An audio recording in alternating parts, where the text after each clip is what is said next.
વડોદરાના રાજકારણમાં 4 દાયકાથી વધુ સમય સુધી જનસેવાનો અવિસ્મરણીય અધ્યાય લખનાર વરિષ્ઠ ધારાસભ્ય સ્વર્ગસ્થ યોગેશભાઈ પટેલ આજે ભલે આપણી વચ્ચે નથી, પરંતુ તેમની યાદો આજે પણ હજારો લોકોના હૃદયમાં જીવંત છે.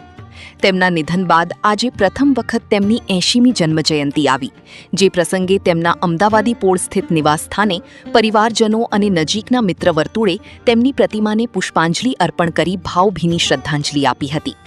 આ પ્રસંગે તેમના ધર્મપત્ની શ્રીમતી સરોજબહેન પટેલે પણ ભારે ભાવુકતા સાથે પુષ્પાંજલિ અર્પણ કરી હતી. એક સમય હતો જ્યારે આ જ દિવસે જન્મદિવસની શુભેચ્છાઓનો માહોલ રહેતો, પરંતુ આજે એ જ સ્થળે તેમની યાદોમાં આંખો ભીની થઈ ગઈ હતી. પરિવારજનો અને શુભેચ્છકોએ સેવાભાવી, સરળ અને જનપ્રિય નેતા તરીકે સ્વર્ગસ્થ યોગેશભાઈ પટેલને યાદ કરી તેમની અધૂરી રહી ગયેલી જનસેવાની ભાવનાને આગળ વધારવાનો સંકલ્પ વ્યક્ત કર્યો.